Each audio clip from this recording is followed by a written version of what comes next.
देखिए green TV YouTube पर भी, बस सब्सक्राइब करें और बेल आइकन दबाएं। नमस्कार दोस्तों, स्वागत है आपका किसान बुलेटिन में और मैं हूं आपके साथ पारुल यादव। चलिए जल्दी से एक नजर डालते हैं खेती किसानी और ग्रामीण भारत की आज की बड़ी हेडलाइंस पर। करीब 1.5 साल बाद एक बार फिर गिरे अंडे व चिकन के दाम। सोयाबीन का आयात बना बड़ी वजह। गोबर से बने उत्पादों को बढ़ावा दे रही है सरकार। किसानों की आमदनी बढ़ाने में मदद करेगी योजना। लेमन ग्रास की खेती कर लाखों रुपए कमा रहे यहाँ के किसान। बड़ी बड़ी कंपनियों के बीच काफी डिमांड है लेमन ग्रास। पिछले साल जब भारत में कोरोना की पहली लहर ने अपने पैर पसारना ठीक से शुरू भी नहीं किए थे, तभी से लोगों के बीच अंडा और चिकन को लेकर एक भ्रम पैदा हो गया था कि कोरोना वायरस के फैलने का मुख्य कारण मांस और अंडा खाना है, जिसके चलते ही उस समय बाजार में एकदम से इसकी मांग घट गई और कीमतों में तेजी से गिरावट दर्ज की गई। लेकिन बाद में धीरे धीरे पोल्ट्री फार्म ने फिर से छलांग मारी और वापस से कीमतों में उछाल देखा गया। लेकिन इसके बाद अब जाकर एक बार फिर से पोल्ट्री फार्म घाटे की तरफ बढ़ता देखा जा रहा है, जिसकी सीधे सीधे दो मुख्य वजह सामने आ रही हैं। पहली वजह सोया मील के इंपोर्ट के बाद सोयाबीन के दामों में आई गिरावट को बताया जा रहा है, क्योंकि इसकी वजह से पोल्ट्री फार्मर की लागत में कमी आई है। वहीं दूसरी वजह त्योहारों के सीजन को भी माना जा रहा है। आपको बता दें कि केंद्र सरकार ने अभी हाल ही में सोया मील के इंपोर्ट को अपनी मंजूरी दे दी है। जहां इसका आयात होने से पहले भारत में सोयाबीन की कीमत 11,000 रुपए प्रति क्विंटल तक पहुंच गई थी, तो वहीं अब सोयाबीन की कीमतों में 2 से 3,000 रुपए की गिरावट दर्ज की गई है। कीमतें गिरने के बाद सोयाबीन के दाम 7,500 रुपए से 8,000 रुपए प्रति क्विंटल तक आ गए हैं। जानकारी के लिए बता दें कि पोल्ट्री फार्म में मुर्गे के दानों में सोयाबीन व मक्का का अच्छा खासा इस्तेमाल किया जाता है। वहीं सरकारी आंकड़ों के अनुसार अभी अंडों की कीमतों में 30 पैसे प्रति यूनिट की कमी दर्ज की गई है। जहां थोक बाजार में अंडा 4 रुपए 30 पैसे प्रति यूनिट के हिसाब से बिक रहा था, तो वहीं अब इसकी कीमत केवल 4 रुपए रह गई है। इतना ही नहीं, अभी 2 महीने तक थोक बाजार में अंडे की कीमत करीब 6 रुपए दर्ज की गई थी, जो कि खुदरा बाजार में पहुंचने के बाद 7 से 8 रुपए पहुंच गई थी। जाहिर है कि अभी व्यापारियों को प्रति किलो के हिसाब से अंडों पर 30 से 40 रुपए का नुकसान उठाना पड़ रहा है। बीते सोमवार को केंद्रीय मत्स्य एवं पशुपालन मंत्री पुरुषोत्तम रूपाला की मौजूदगी में कामधेनु दीपावली 2021 के ऊपर एक राष्ट्रीय वेबिनार का आयोजन किया गया, जिसमें भारत के सभी राज्यों के गौ उद्यमियों ने बढ़ चढ़कर हिस्सा लिया। आपको बता दें कि कामधेनु दीपावली 2021 को शुरू करने का मकसद दिवाली पर घर घर में गोबर से बने कुल 100 करोड़ दियों का इस्तेमाल और गोबर से बनी लक्ष्मी और गणेश जी की मूर्ति की पूजा हो, ये सुनिश्चित करना है।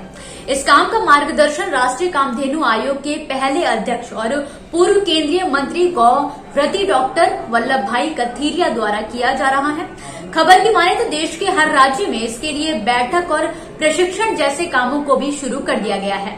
खास बात यह है कि सरकार की इस पहल का फायदा न सिर्फ किसानों और पशुपालकों को मिलेगा, बल्कि कामधेनु दीपावली देसी गायों को दूध, दही, घी के साथ साथ गौमूत्र और गोबर के माध्यम से भी आर्थिक रूप से उपयोगी बनाने का अभियान है। आपको बता दें कि अंतर्राष्ट्रीय स्तर पर पंचगव्य से 300 से ज्यादा गौ उत्पादों का निर्माण शुरू हो चुका है। इसके तहत दीपावली उत्सव के लिए गोबर से दियों, मोमबत्तियों, धूप अगरबत्ती, शुभ लाभ, स्वास्तिक, सांबर रानी cup, hardboard, wall piece, paper weight, हवन सामग्री, भगवान गणेश और देवी लक्ष्मी की मूर्तियां बनाने का काम किया जा रहा है। जाहिर है कि किसानों की आमदनी बढ़ाने के अलावा इसके जरिए चाइनीज और केमिकल्स युक्त हानिकारक दियों से भी छुटकारा मिलेगा। पारंपरिक खेती से हटकर झारखंड के खूंटी जिले में रहने वाले किसान आज के समय में लेमन ग्रास की खेती करके अच्छा खासा मुनाफा कमा रहे हैं। इस बात में कोई दोराही नहीं है कि लेमन ग्रास की खेती मुनाफे का सौदा है। इससे निकलने वाले रस का इस्तेमाल तेल, कॉस्मेटिक्स, साबुन और दवा के साथ साथ और भी कई चीजों को बनाने के लिए किया जाता है, जिसके चलते बड़ी बड़ी कंपनियों के बीच इसकी डिमांड बनी रहती है। हाल ही में न्यूज एजेंसी ANI ने अपने ट्विटर हैंडल पर पोस्ट करते हुए झारखंड के खूंटी जिले में लेमन ग्रास की खेती करने वाले किसानों के बारे में जानकारी दी। खबर की माने तो यहाँ इस खेती को करने में पुरुषों के साथ साथ महिलाएं भी बड़े पैमाने पर अपना सहयोग दे रही हैं। किसानों की माने तो 1 एकड़ खेत से 2 से 3 लाख रुपए की आमदनी उनको आसानी से हो सकती है। एक बार पौधा लगाने के बाद किसान को लगभग 7 साल तक दोबारा पौधा लगाने से मुक्ति मिल जाती है। इस दौरान पानी की खपत भी बेहद कम होती है। इस खेती की ये खासियत किसानों को काफी आकर्षित करने का काम कर रही है। इसके अलावा खास बात ये है कि सरकार की तरफ से भी लेमन ग्रास की खेती करने पर सब्सिडी भी दी जाती है। तो दोस्तों, ये थी वो खबरें जिन्हें हमने आप तक विस्तार से पहुंचाया। लेकिन अब बात करेंगे कृषि क्षेत्र से जुड़ी कुछ ऐसी खबरों की जिनके बारे में भी आपके पास जानकारी होना जरूरी है। तो चलिए अब जल्दी से नजर डालते हैं खेती किसानी और ग्रामीण भारत की छोटी बड़ी अपडेट्स पर। उत्तर प्रदेश के गन्ना किसानों को एक और सहूलियत देते हुए अब राज्य सरकार ने प्रदेश की 119 चीनी मिलों और 169 सहकारी गन्ना समितियों में पूछताछ के लिए टर्मिनल बनाए जाने का फैसला किया है। इस टर्मिनल पर अब किसान अपनी हर तरह की समस्या का समाधान हासिल कर सकेंगे और साथ ही अपने खेतों में बोए गए पेंडी व पौधों गन्ना की रकबा और क्षेत्रफल, पर्ची की संख्या व भुगतान संबंधी जानकारी भी ले सकेंगे।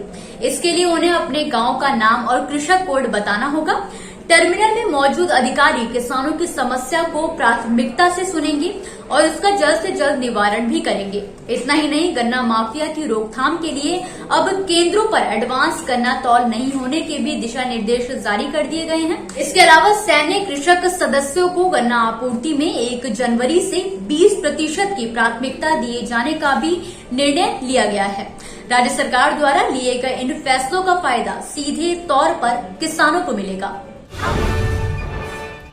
उत्तर प्रदेश के लखीमपुर में किसानों और बीजेपी कार्यकर्ताओं के बीच हुए बवाल के बाद अब पंजाब में एक किसान ने खुदकुशी करके अपनी जान दे दी है। खबर की माने तो पंजाब के लुधियाना के रहने वाले एक किसान ने फांसी के फंदे से लटककर आत्महत्या की और जान देने की वजह पुलिस को उसके पास मिले सुसाइड नोट में जाहिर की गई है। आपको बता दें कि पुलिस ने जो सुसाइड नोट बरामद किया है उसमें मृतक किसान ने लिखा है कि वो दिल्ली धरने पर जाता रहा है।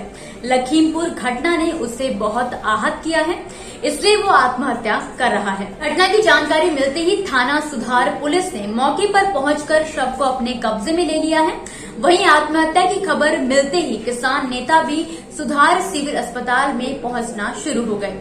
जानकारी के लिए बता दें कि मृतक किसान की पहचान परमजीत सिंह के तौर पर की गई है। मृतक के परिजनों की माने तो किसान अभी 4 दिन पहले ही दिल्ली सीमा से घर वापस लौटा था।